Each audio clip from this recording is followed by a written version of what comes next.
Right, guys, good morning, and ladies, like the whole 0.2% of you that watch my videos. We're on the 68 Camaro today. This is not the one from the dealership.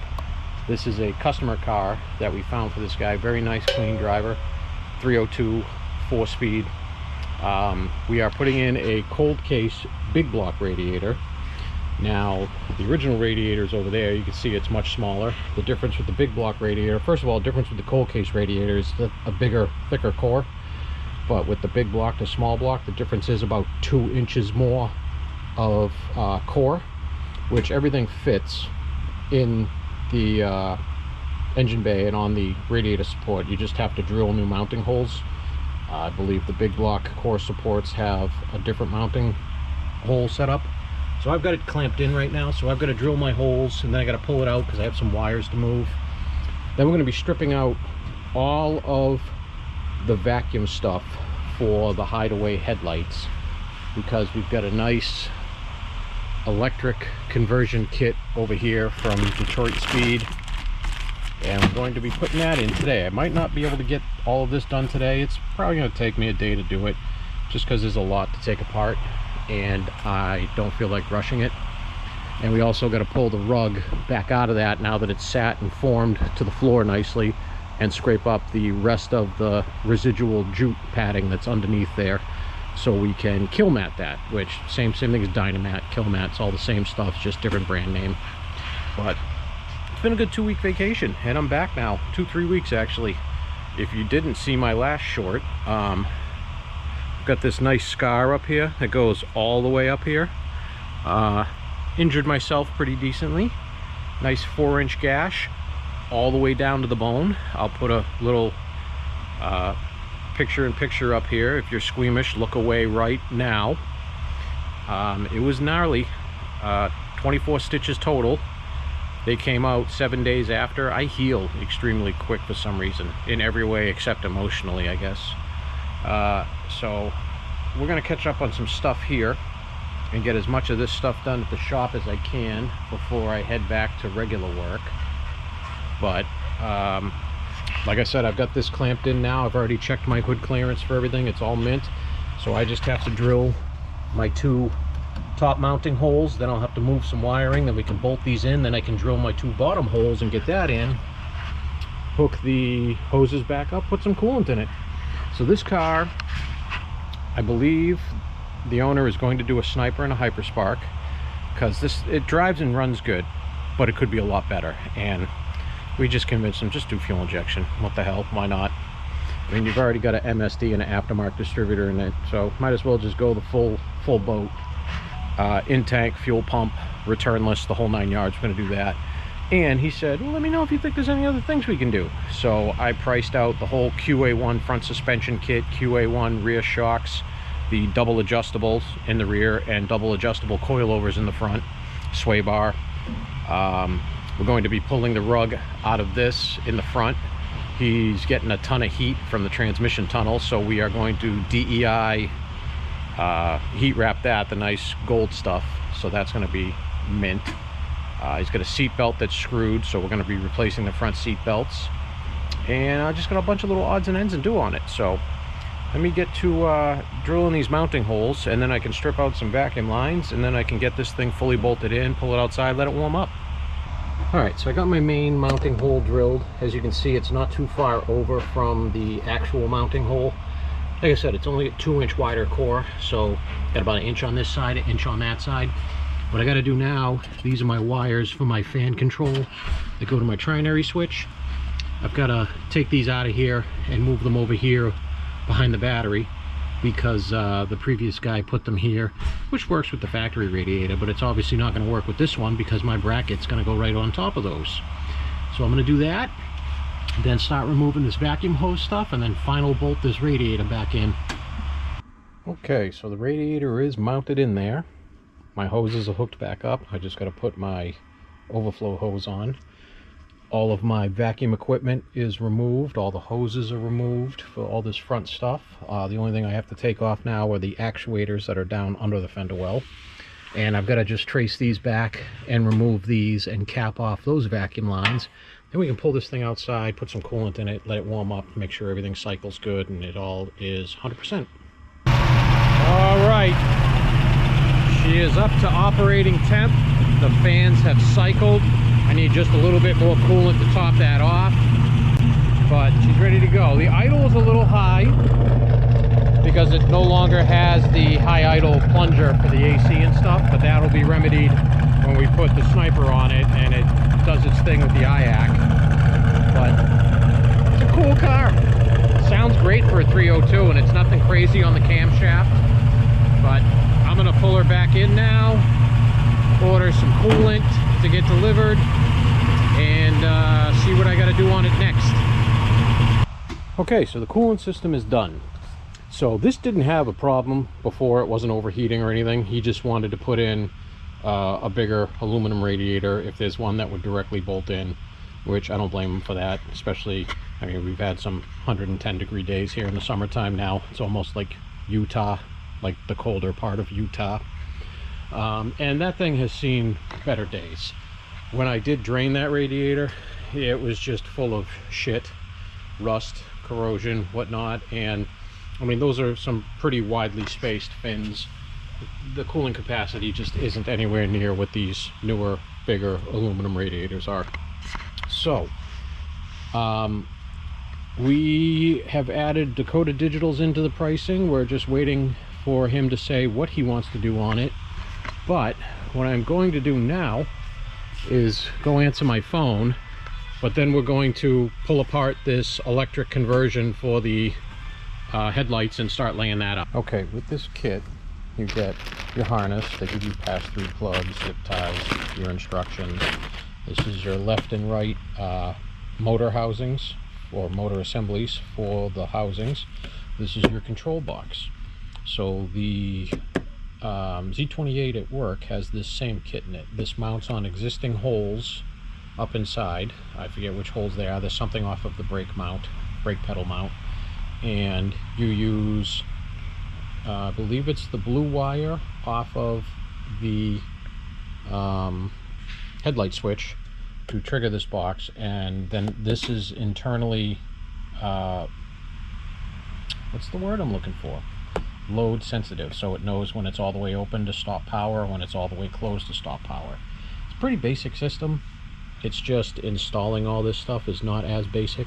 There's a couple of templates in their instructions for holes I have to drill and stuff I have to grind for the motors to fit, but we'll get to that soon.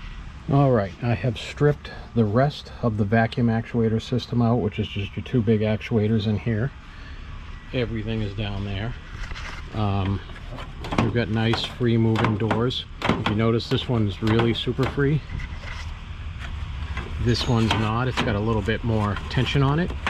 There's an over center spring that's down in here. I'll show you once I get the whole assembly out. It has to come out for this kit to work because they are, like I said, pressure sensitive. This is the spring. This spring actually wasn't even attached on this side. It was sitting down in there somewhere, and I believe that might be why the vacuum system didn't work, but the guy didn't even want to get the vacuum system worked. We wanted to put he wanted to put the electric system in here. So what is up next is I'm going to take out my side trim, pull out my headlight, and then we can line up all the holes for those templates. And I did a little reading. They say the templates are mainly for cars that did not originally come with Hideaway headlights. So since this one did, we might not have to do any drilling. This might be a bolt-in kit, but time will tell once I get all this out so I can get in there and take a look. All right, with the trim bezel off, you can see I've got one bolt here, and then coming from this way, there's a bolt here and here. So I'm going to pull those off along with my bell crank, which is that already? No, I've got to disconnect the bell crank underneath, and we can pull this whole headlight assembly with the folding door out. Took this whole assembly out, and then I put it back in, because after doing some further research online, because admittedly their instructions are horrible, the pictures are horrible, I couldn't figure out from their pictures where to mount the motors. Well, the motors mount to these two, where are they? These two core support holes right here, the core support to the inner fender well. So my problem was I wasn't looking on this side. I was looking on this side and I couldn't find them because, as you can see, they are not through drilled. So I'm going to drill those through, then we can mount the motors. So basically, because this is already an actual RS car with Hideaway headlights, all I had to do was remove all the vacuum components in their entirety, and the bell crank that's already on these will attach to these rod ends once I get everything up in there mounted. And then I think they said, I'll read through it again, but I think they said they're pre-adjusted, so you shouldn't have to adjust them, but we will see, you know. And then I did it backwards, so I did the outside first. They do the wiring forward first and then do this part, but I wanted to get this part done because I knew this part was going to be more time consuming than the wiring is for me. So I'm going to through drill those holes on that side, get these motors bolted up in there, and see how this stuff sits in there. Well, okay, now that I've got that hole where the hell are my bolt holes that are supposed to be there thing figured out, we are all bolted in. It bolts right up to the stock bell crank and everything. I just realized I put this on the wrong side, so I'm going to undo that and move this harness out of the way, and then I can start on the forward wiring.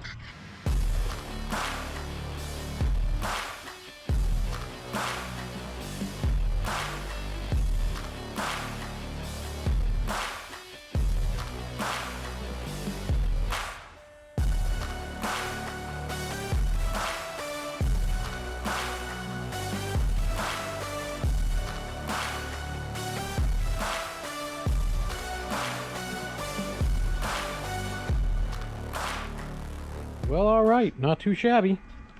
Pretty happy. It's a decent day's work. So we got the big block radiator in, got everything bled, there's no leaks, fans are working awesomely, temperature is perfect. The only thing I'll have to change on this is once we put the sniper on. The guy okayed about $20,000 worth of upgrades.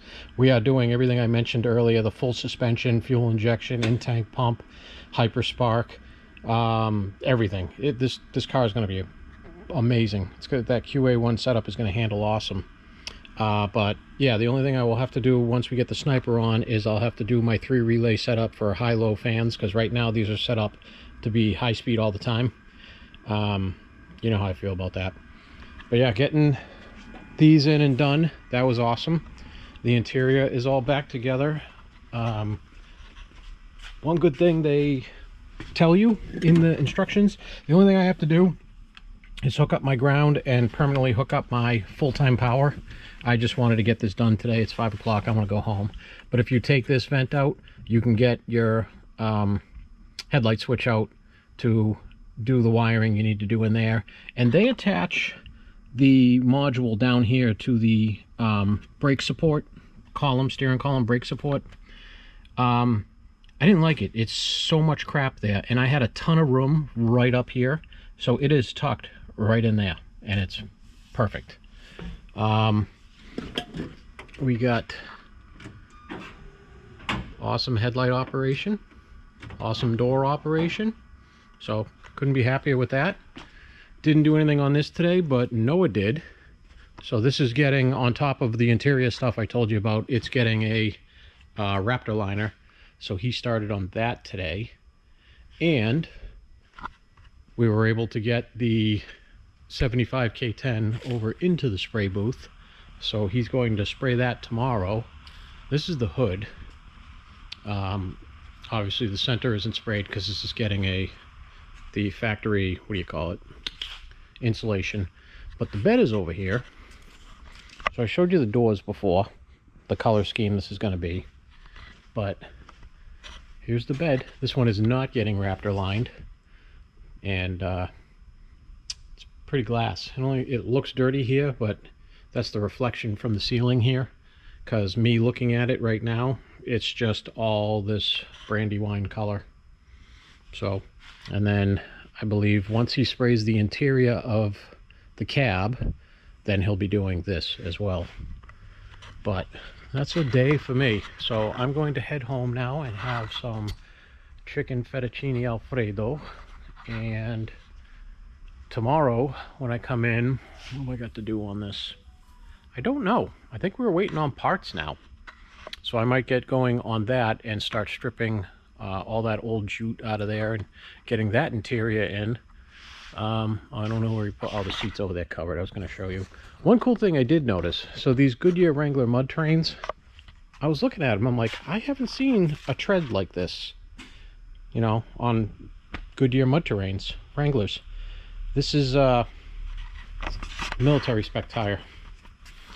Where is it? Right down there. Military. So this is pretty nasty.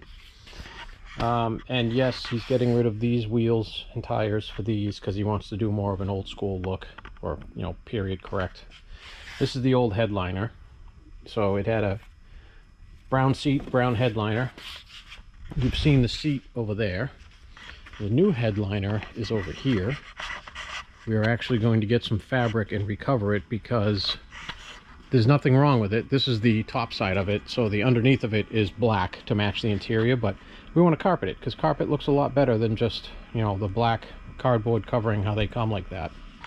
But that's that for today. I will see you guys tomorrow, and we will do some more picking away at all these projects. Like I said, all these parts are ordered. The 92 1500 Chevy that I'm doing a sniper and rear disc conversion and all kinds of stuff on, that's coming in the end of this week. And he also, while he was out at Barrett Jackson, made some connections to some people. He was in Scottsdale and made connections to people that were local here that want us to build vehicles for them. So we'll have some vehicles coming up. So that's it for now. I'm going home. I'm going to eat. My dogs miss me. And I will see you guys tomorrow.